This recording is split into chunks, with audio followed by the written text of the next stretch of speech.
दोस्तों, कल तक जो ईरान भारत के व्यापारिक जहाजों को हॉर्मुज की लहरों से इक्का दुक्का करके रास्ता दे रहा था, आज उसने वो आखिरी दरवाजा भी पूरी तरह से बंद कर दिया है। समंदर के बीचों बीच भारत की ऊर्जा सुरक्षा और अरबों डॉलर का व्यापार अब एक ऐसे चक्रव्यूह में फंस चुका है जिसने दिल्ली से लेकर वॉशिंगटन तक हड़कंप मचा दिया है। ईरान की इस अचानक बदली हुई फितरत का सबसे बड़ा और चौंकाने वाला कारण इटली के बंदरगाहों पर छिपा है। जैसे ही यह खबर तेहरान पहुंची कि इटली के कगलियारी और जियोगाटाओ बंदरगाहों पर भारत के उन 3 जहाजों को रोक लिया गया है जो इजरायल जा रहे थे, वैसे ही ईरान का पारा 7वें आसमान पर पहुंच गया। ईरान को इस वक्त सबसे बड़ा शक यह है कि भारत इस वैश्विक संकट के बीच चुपके से इजरायल की मदद कर रहा है। इसी गुस्से का नतीजा है कि आज हॉर्मुज के मुहाने पर भारत के 20 विशालकाय व्यापारिक जहाज पूरी तरह से घिर चुके हैं।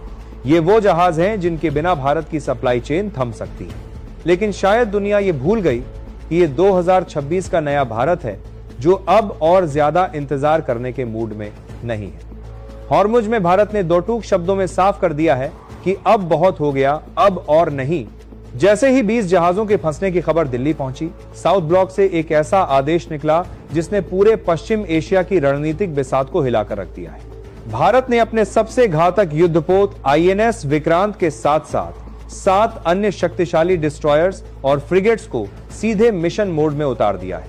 भारतीय नौसेना के इन शिकारियों को साफ और सख्त निर्देश दे दिए गए हैं, जैसे भी हो फंसे हुए अपने 20 जहाजों को सुरक्षित बाहर निकालो। आज की ये रिपोर्ट सिर्फ एक खबर नहीं है, बल्कि उस सैन्य पराक्रम की कहानी है जो समंदर की लहरों पर लिखी जा रही है। विक्रांत की गर्जना और हॉर्मुज में मचे इस हड़कंप के पीछे का असली सच क्या है? क्या भारत और ईरान के बीच की ये दोस्ती अब एक बड़े रणनीतिक टकराव की ओर बढ़ रही है? और सबसे बड़ा सवाल, उन 20 जहाजों को निकालने के लिए भारतीय नौसेना ने प्लान विक्रांत के तहत क्या रणनीति अपनाई है? दिल थाम कर बैठिए, क्योंकि आज आप एक ऐसी सैन्य बिसात को देखने वाले हैं जिसे जानने के बाद हर हिंदुस्तानी का सीना गर्व से चौड़ा हो जाएगा। दुनिया के नक्शे पर इस वक्त जो सबसे बड़ी खबर तेजी से फैल रही है, उसने अंतरराष्ट्रीय कूटनीति के सारे समीकरण बदल दिए हैं। कल इटली के बंदरगाहों पर भारतीय व्यापारिक जहाजों की जो सघन जांच हुई, उसके बाद जो तथ्य छनकर सामने आए हैं, उन्होंने तेहरान के गलियारों में भूकंप ला दिया है। खबर यह है कि इटली में रोके गए उन शिपमेंट्स में कुछ ऐसे रणनीतिक पुर्जे और हाईग्रेड कच्चा माल मिला है जिसका सीधा कनेक्शन इजरायल की डिफेंस मैन्युफैक्चरिंग से जुड़ा बताया जा रहा है। जैसे ही यह खबर अंतरराष्ट्रीय मीडिया में ब्रेकिंग न्यूज बनकर चमकी, ईरान की नाराजगी एक ज्वालामुखी की तरह फट पड़ी। ईरान को अब यह यकीन हो चला है कि भारत एक तरफ तो उसके साथ चाबहार और दोस्ती की कस्में खा रहा है, लेकिन दूसरी तरफ इस युद्ध के बीच इजरायल की रीढ़ की हड्डी मजबूत करने में जुटा है। नतीजा यह हुआ कि ईरान ने रातों रात हॉर्मुज के मुहाने पर भारतीय तिरंगे वाले जहाजों के निकलने पर पूर्ण प्रतिबंध का ऐलान कर दिया। ये सिर्फ एक रुकावट नहीं है, बल्कि भारत के खिलाफ ईरान का सबसे बड़ा रणनीतिक दांव है। इस वक्त हॉर्मुज की लहरों में भारत के 20 विशालकाय जहाज पत्थर की तरह जम चुके हैं। ईरान की रिवॉल्यूशनरी गार्ड्स ने इन जहाजों को अपनी रडार की जद में ले लिया है और साफ कर दिया है कि जब तक दिल्ली अपनी स्थिति स्पष्ट नहीं करती, एक भी भारतीय जहाज यहां से आगे नहीं बढ़ेगा। पूरी दुनिया के मीडिया में इस वक्त भारत की विदेश नीति पर सवाल उठाए जा रहे हैं। पाकिस्तान और चीन जैसे मुल्क इस मौके का फायदा उठाकर ये प्रोपेगेंडा फैलाने में जुटे हैं कि भारत ईरान इजरायल संकट में एक पक्ष चुन चुका है। लेकिन दिल्ली के गलियारों में सन्नाटा नहीं, बल्कि एक गहरी रणनीतिक खामोशी छाई हुई है। ये वो खामोशी है जो किसी बड़े तूफान से पहले आती है। भारत ने स्पष्ट कर दिया है कि वह अपने व्यापारिक हितों को किसी भी कीमत पर बंधक नहीं बनने देगा। जैसे ही ईरान ने हॉर्मुज में नो एंट्री का बोर्ड लगाया, वैसे ही भारतीय नौसेना के हेडक्वार्टर से एक ऐसा कोडवर्ड जारी हुआ जिसने अरब सागर की लहरों में खलबली मचा दी। बिना किसी कूटनीतिक देरी के आईएनएस विक्रांत अपनी पूरी सैन्य ताकत के साथ फुल अलर्ट पर आ चुका है। विक्रांत के साथ भारत के 7 सबसे आधुनिक और विध्वंसक युद्धपोतों को एक ही मिशन पर रवाना किया गया है, ऑपरेशन फ्रीडम ऑफ नेविगेशन। इन युद्धपोतों के कमांडरों को यह साफ आदेश दिया गया है कि हॉर्मुज में फंसे हमारे 20 जहाजों को हर हाल में सुरक्षित गलियारा दिलाना है। अब ये सिर्फ दोस्ती का मामला नहीं रह गया है, अब ये भारत की समुद्री संप्रभुता और विक्रांत के स्वाभिमान की आन बन चुकी है। जब समंदर की लहरों पर आईएनएस विक्रांत अपना विशालकाय शरीर लेकर उतरता है तो दुनिया की बड़ी से बड़ी नौसेनाएं अपनी रणनीति बदलने पर मजबूर हो जाती हैं। लेकिन इस बार मामला सिर्फ शक्ति प्रदर्शन का नहीं है। इस बार मामला भारत के उन 20 जहाजों की सुरक्षा का है जो हॉर्मुज के संकरे रास्ते में ईरान की रिवॉल्यूशनरी गार्ड्स के घेरे में है। विक्रांत के साथ जो 7 युद्धपोत भेजे गए हैं वे साधारण जहाज नहीं है। इनमें आईएनएस विशाखापट्टनम जैसा स्टेल्थ गाइडेड मिसाइल डिस्ट्रॉयर शामिल है जो दुश्मन के रडार को चकमा देने में माहिर है। साथ ही आईएनएस तलवार और आईएनएस त्रिकंड जैसे घातक फ्रिगेट्स को एक ढाल की तरह तैनात किया गया है। इन जहाजों के कमांडरों को दिल्ली से साफ संदेश मिला है, अगर हमारे व्यापारिक जहाजों की तरफ एक भी गलत हरकत हुई तो भारतीय नौसेना अपनी सॉवरेन बाउंड्री की रक्षा के लिए पूरी तरह स्वतंत्र है। दोस्तों, आगे बढ़ने से पहले आपसे एक जरूरी बात कहनी है। आज जो आप देख रहे हैं वो सिर्फ एक खबर नहीं है, ये उस नए भारत की हुंकार है जो समंदर की लहरों को चीर कर दुनिया को बता रहा है कि हम अब दबने वाले नहीं हैं। जब हमारे देश का आईएनएस विक्रांत अपनी पूरी ताकत के साथ हॉर्मुज की ओर बढ़ता है तो वो सिर्फ एक जहाज नहीं बल्कि 140 करोड़ हिंदुस्तानियों का गर्व और संकल्प लेकर चलता है। अगर आपको भी अपने देश की इस फौलादी ताकत और भारतीय नौसेना के इन जांबाज कमांडरों पर गर्व है तो इस वीडियो को अभी एक लाइक ठोकिए। ये लाइक हमारे जवानों के हौसले के लिए है और कमेंट बॉक्स में अपनी पूरी ताकत के साथ जय हिंद लिखना मत भूलना।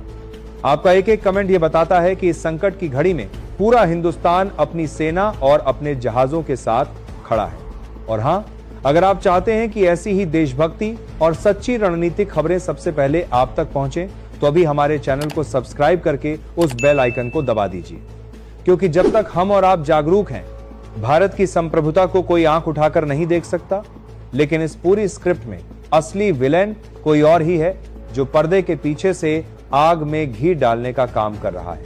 भारतीय खुफिया एजेंसियों को यह पुख्ता इनपुट मिले हैं कि इटली के बंदरगाहों पर जो जानकारी लीक हुई उसके पीछे पाकिस्तान की आईएसआई का हाथ हो सकता है। पाकिस्तान इस वक्त एक डबल गेम खेल रहा है। एक तरफ वह ईरान को यह भड़का रहा है कि भारत इजरायल का साथ दे रहा है और दूसरी तरफ वह चीन के साथ मिलकर ग्वादर पोर्ट को हॉर्मुज के विकल्प के रूप में पेश करने की कोशिश कर रहा है। जैसे ही विक्रांत के रडार ने हॉर्मुज के पास संदिग्ध गतिविधियों को पकड़ा, वैसे ही कॉम्बैट एयर पेट्रोल के लिए MiG-29K ने उड़ान भर ली। ये फाइटर जेट्स सिर्फ निगरानी नहीं कर रहे बल्कि ये दुनिया को ये बता रहे हैं कि भारत के पास लॉन्ग रेंज स्ट्राइक की क्षमता है। हॉर्मुज में फंसे हमारे 20 जहाजों के कप्तानों को सैटेलाइट फोन के जरिए एक ही संदेश दिया गया, हिम्मत मत हारना, विक्रांत आपके पीछे खड़ा है। ईरान के लिए भी यह एक बड़ी दुविधा है। भारत ईरान का सबसे बड़ा तेल खरीदार रहा है और चाबहार में भारत का निवेश ईरान की डूबती अर्थव्यवस्था के लिए ऑक्सीजन जैसा है। लेकिन इटली वाली घटना ने ईरान के भीतर के कट्टरपंथी गुटों को भड़का दिया है। अब सवाल यह है कि क्या ईरान भारत जैसे असदाबहार दोस्त से सीधा लोहा लेने का जोखिम उठाएगा या फिर विक्रांत की ये साइलेंट गर्जना उसे कूटनीतिक मेज पर वापस लौटने के लिए मजबूर कर देगी। इसी बीच भारत के वेस्टर्न नेवल कमांड ने अरब सागर के एक बड़े हिस्से को हाई अलर्ट जोन घोषित कर दिया है। यानी अब बिना इजाजत के किसी भी संदिग्ध नौका का भारतीय जहाजों के करीब आना भारी पड़ सकता है। यह भारत की वह रेड लाइन है जिसे पार करने की हिमाकत शायद ही कोई करना चाहेगा। दोस्तों, हॉर्मुज की लहरों पर जो 20 जहाज फंसे हैं उनके पीछे की असली कहानी सिर्फ एक शिपमेंट की नहीं है बल्कि उस मास्टर स्ट्रेटेजी की है जिसे भारत पिछले एक दशक से बुन रहा था। चाबहार पोर्ट, जिसे भारत का गोल्डन गेट कहा जाता है, आज एक ऐसी कूटनीतिक सौदेबाजी की मेज पर रखा है जहां एक गलत कदम भारत के अरबों डॉलर के निवेश को मिट्टी में मिला सकता है। ईरान ने साफ संकेत दे दिए हैं कि अगर भारत ने इजरायल के प्रति अपनी गुप्त नीति नहीं बदली तो चाबहार का मैनेजमेंट भारत के हाथों से छीनकर किसी और तीसरे मुल्क को सौंपा जा सकता है। अब सवाल ये उठता है कि आखिर उन जहाजों में ऐसा क्या था जिसने ईरान को इतना भड़का दिया। रक्षा विशेषज्ञों का मानना है कि इटली में रोके गए उन 3 जहाजों में स्पेशल अलॉय स्टील और रडार एब्जॉर्बिंग मटेरियल के पुर्जे थे। ये वो सामान है जो इजरायल के आयरन डोम और उसके सबसे बड़े मिसाइल सिस्टम को अपग्रेड करने के काम आता है। ईरान का तर्क यह है कि जिस लोहे से इजरायल के मिसाइल बनेंगे वो लोहा अंततः ईरान के ही खिलाफ इस्तेमाल होगा और यहीं से शुरू हुआ वो कूटनीतिक ट्रैप जिसमें भारत को घेरने की कोशिश की गई है, लेकिन ईरान की इस ईंट का जवाब भारत ने पत्थर से नहीं बल्कि फौलाद से देने का फैसला किया है। हॉर्मुज में फंसे 20 जहाजों को निकालने के लिए आईएनएस विक्रांत ने जो फॉर्मेशन बनाई है उसे नौसेना की भाषा में फोर्स प्रोटेक्शन कहा जाता है।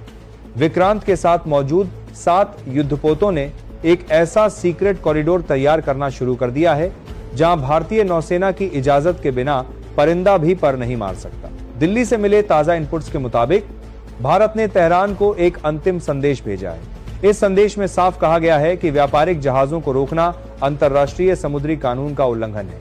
अगर इन 20 जहाजों को सेफ पैसेज नहीं मिला तो भारत अपनी मैरीटाइम पावर का इस्तेमाल करके इन्हें वहां से सुरक्षित बाहर लाने के लिए हर संभव कदम उठाएगा। इसी बीच भारत के लिए खतरा सिर्फ ईरान से नहीं है। खुफिया सूत्रों के अनुसार पाकिस्तान की नौसेना भी इस संकट का फायदा उठाने के लिए अरब सागर के नॉर्दर्न सेक्टर में अपनी गश्त बढ़ा चुकी है। पाकिस्तान को लग रहा है कि भारत इस वक्त ईरान इजराइल के बीच फंस चुका है और यही मौका है भारत की घेराबंदी करने का। लेकिन विक्रांत की मौजूदगी ने पाकिस्तान के इन मंसूबों पर पानी फेर दिया है। विक्रांत के रडार ने न केवल हॉर्मुज बल्कि कराची पोर्ट तक की हलचल को अपनी जद में ले लिया है।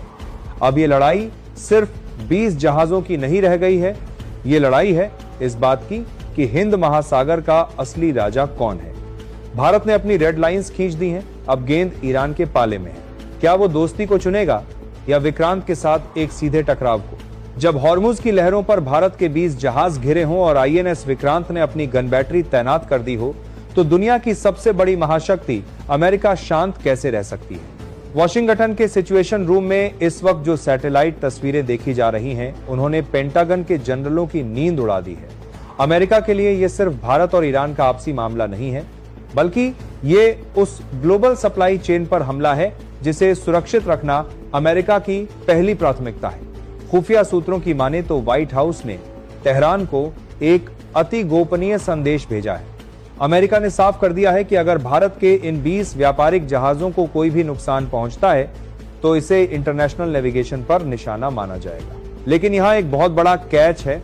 अमेरिका का असली मकसद सिर्फ व्यापार बचाना नहीं है, बल्कि उस सीक्रेट सामान्य की सुरक्षा सुनिश्चित करना है जो इटली के बंदरगाहों पर पकड़ा गया था। रक्षा विशेषज्ञों का दावा है कि इटली में जो हाई ग्रेड मटेरियल मिला है वो असल में भारत, अमेरिका, इजराइल के बीच हुए एक त्रिकोणीय रक्षा समझौते का हिस्सा है। ये वो टेक्नोलॉजी है जो इजराइल के एरोतीन मिसाइल डिफेंस सिस्टम को अजेय बनाती है।